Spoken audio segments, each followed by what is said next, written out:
domain. Section 18. 2 Florentine balconies. Prince Padema sat desolately on his lofty balcony at Florence, and cursed things generally. Fate had indeed dealt hardly with the young man. The prince had been misled by the apparent reasonableness of the adage that if you want a thing well done, you should do it yourself. In committing a murder, it is always advisable to have someone else do it for you, but the prince's plans had been several times interfered with by the cowardice or inefficiency of his emissaries. So on one unfortunate occasion he had determined to remove an objectionable man with his own hand, and realized then how easily mistakes may occur. He had met the man face to face under a corner lamp in Venice. The recognition was mutual, and the man, fearing his noble enemy, had fled. The prince pursued, and the man apparently tried to double upon him, and, with his cloak over his face, endeavored to sneak past along the dark wall. When the prince deftly ran the dagger into his vitals, he was surprised that the man made no resistance or outcry, made no effort to ward off the blow, but sunk lifeless at the prince's feet with a groan. Alarmed at this, the prince bade his servant drag the body to a spot where a votive lamp set in the wall threw dim yellow rays to the pavement. Then His Highness was appalled to see that he had assassinated a scion of one of the noblest families of Venice, which was a very different thing from murdering a man of low degree whose life the law took little note of. So the prince had to flee from Venice, and he took up his residence in a narrow street in an obscure part of Florence. Seldom had fate played a man so scurvy a trick, and the prince was fully justified in his cursing, for the unfortunate episode had interrupted a most absorbing amour which, at that moment, was rapidly approaching an interesting climax. Prince Padema had been several weeks in Florence, and those weeks had been deadly dull. "The women of Florence," he said to himself bitterly, "are not to be compared with those of Venice." But even if they had been, the necessity of keeping quiet, for a time at least, would have prevented the prince from taking advantage of his enforced sojourn in the fair city. On this particular evening the prince's sombre meditations were interrupted by a song. The song apparently came from the same building in which his suite of rooms were situated, and from an open window some distance below him. What caught his attention was the fact that the song was Venetian, and the voice that sang it was the rich mellow voice of Venice. There were other exiles, then, beside himself. He peered over the edge of the balcony, perched like an eagle's nest, high above the narrow stone street, and endeavored to locate the open window from which the song came, or, better still, to catch a glimpse of the singer. For a time he was unsuccessful, but at last his patience was rewarded. On a balcony to the right, and some distance below his own, there appeared the most beautiful girl he had ever seen. The dark oval face was so distinctly Venetian that he almost persuaded himself he had met her in his native town. She stood with her hands on the top rail of the balcony, her dark hair tumbled in rich confusion over her shapely shoulders. The golden light in the evening sky touched her face with glory as she looked towards it, of that part of it that could be seen at the end of the narrow street.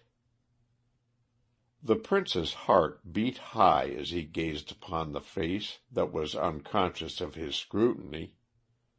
Instantly the thought flashed over him that exile in Florence might, after all, have its compensations.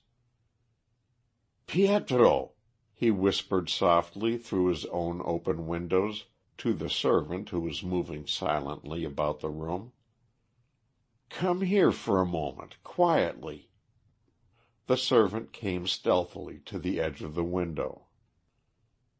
"You see that girl on the lower balcony?" said the prince in a whisper. Pietro nodded. "Find out for me who she is, why she is here, whether she has any friends. Do it silently so as to arouse no suspicion." Again his faithful servant nodded and disappeared into the gloom of the room. Next day Pietro brought to his eager master what information he had been able to glean. He had succeeded in forming the acquaintance of the Signorina's maid. For some reason, which the maid either did not know or would not disclose, the Signorina was exiled for a time from Venice. She belonged to a good family there, but the name of the family the maid also refused to divulge. She dared not tell it, she said. They had been in Florence for several weeks, but had only taken the rooms below within the last 2 days. The Signorina received absolutely no one, and the maid had been cautioned to say nothing whatever about her to any person, but she had apparently succumbed in a measure to the blandishments of gallant Pietro. The rooms had been taken because of their quiet and obscure position. That evening the prince was again upon his balcony, but his thoughts were not so bitter as they had been the day before. He had a bouquet of beautiful flowers beside him. He listened for the Venetian song, but was disappointed at not hearing it, and he hoped that Pietro had not been so injudicious as to arouse the suspicions of the maid, who might communicate them to her mistress. He held his breath eagerly as he heard the windows below open. The maid came out on the balcony and placed an easy-chair in the corner of it. She deftly arranged the cushions and the drapery of it, and presently the Signorina herself appeared, and with languid grace seated herself. The prince had now a full view of her lovely face, as the girl rested her elbow on the railing of the balcony and her cheek upon her hand. "You may go now, Pepita," said the girl. The maid threw a lace shawl over the shoulders of her mistress and departed. The prince leaned over the balcony and whispered, "Signorina!" The startled girl looked up and down the street, and then at the balcony which stood out against the opalescent sky, the tracery of ironwork showing like delicate etching on the luminous background. She flushed and dropped her eyes, making no reply. "Signorina," repeated the prince, "I too am an exile. Pardon me. It is in remembrance of our lovely city." And with that he lightly flung the bouquet, which fell at her feet on the floor of the balcony. For a few moments the girl did not move nor raise her eyes. Then she cast a quick glance through the open window into her room. After some slight hesitation she stooped gracefully and picked up the bouquet. "Ah, beautiful Venice!" she murmured with a sigh, still not looking upwards. The prince was delighted with the success of his first advance, which is always the difficult step. Evening after evening they sat there, later and later. The acquaintance ripened to its inevitable conclusion. the conclusion the prince had counted on from the first. One evening she stood in the darkness with her cheek pressed against the wall at the corner of her balcony nearest to him. He looked over and downward at her. "It cannot be, it cannot be," she said, with a frightened quaver in her voice, but a quaver which the prince recognized, with his large experience, as the tone of yielding. "It must be," he whispered down to her. "It was ordained from the first. It has to be." The girl was weeping silently. "It is impossible," she said at last. "My servant sleeps outside my door. Even if she did not know, your servant would, and there would be gossip and scandal. It is impossible." "Nothing is impossible," cried the prince eagerly, "where true love exists. I shall lock my door, and Pietro shall know nothing about it. He never comes unless I call him. I will get a rope and throw it to your balcony. Lock you your door as I do mine. In the darkness nothing is seen." "No, no," she murmured. "That would not do. You could not climb back again, and all would be lost." "Oh, nonsense!" cried the young man eagerly. "It is nothing to climb back." He was about to add that he had done it frequently before, but he checked himself in time. For a moment she was silent. Then she said, "I cannot risk your not getting back. It must be certain. If you get a rope, a strong rope, and put a loop in it for your foot, and pass the other end of the rope to me around the staunchest railing of your balcony, I will let you down to the level of my own. Then you can easily swing yourself within reach. If you find you cannot climb back, I can help you by pulling on the rope, and you will ascend as you came down." The prince laughed lightly. "Do you think," he said, "that your frail hands are stronger than mine?" "4 hands," she replied, "are stronger than 2. Besides, I am not so weak as, perhaps, you think." "Very well," he replied, not in a mood to cavil about trivialities. "When shall it be? To-night?" "No, to-morrow night. You must get your rope to-morrow." Again the prince laughed quietly. "I have the rope in my room now," he answered. "You were very sure," she said softly. "No, not sure. I was strong in hope. Is your door locked?" "Yes," she replied in an agitated whisper. "But it is still early. Wait an hour or 2." "Ah!" cried the prince. "It will never be darker than at this moment, and think, my darling, how long I have waited." There was no reply. "Stand inside the window," whispered the prince. As she did so a coil of rope fell on the balcony. "Have you got it?" he asked. "Yes," was the scarcely audible reply. "Then don't trust to your own strength. Give it a turn around the balcony rail." "I have done so," she whispered. Although he could not see her because of the darkness, she saw him silhouetted against the night sky. He tested the loop, putting his foot in it and pulling at the rope with both hands. Then he put the rope around the corner support of the balcony. "Are you sure the rope is strong enough?" she asked.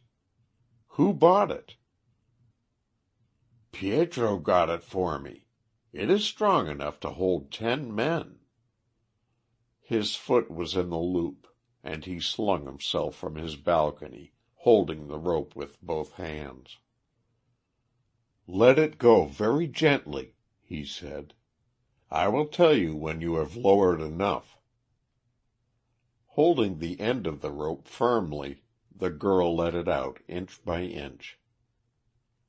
"That is enough," the prince said at last, and she held him where he was, leaning over the balcony towards him. "Prince Padema," she said to him. "Ah!" cried the man with a start. "How did you learn my name?" "I have long known it. It is a name of sorrow to our family. Prince," she continued, "have you never seen anything in my face that brought recollection to you? Or is the memory so short that the grief you bring to others leaves no trace on your own mind?" "God!" cried the prince in alarm, seizing the rope above him as if to climb back. "What do you mean?" The girl loosened the rope for an inch or two, and the prince was lowered with a sickening feeling in his heart as he realized his position 100 feet above the stone street. "I can see you plainly," said the girl in hard and husky tones. "If you make an attempt to climb to your balcony, I will at once loosen the rope. Is it possible you have not suspected who I am and why I am here?" The prince was dizzy. He had whirled gently around in one direction for some time, but now the motion ceased, and he began to revolve with equal gentleness in the other direction, like the body of a man who is hanged. A sharp memory pierced his brain. "Mila is dead," he cried, with a gasp in his breath. "She was drowned. You are flesh and blood. Tell me you are not her spirit." "I cannot tell you that," answered the girl. "My own spirit seemed to leave me when the body of my sister was brought from the canal at the foot of our garden. You know the place well. You know the gate and the steps. I think her spirit then took the place of my own. Ever since that day I have lived only for revenge. And now, Prince Padema, the hour I have waited for is come." An agonizing cry for help rang through the silent street, but there was no answer to the call. "It is useless," said the girl calmly. "It will be accounted an accident. Your servant bought the rope that will be found with you. Anyone who knows you will have an explanation ready for what has happened. No one will suspect me, and I want you to know that your death will be unavenged, prince though you are."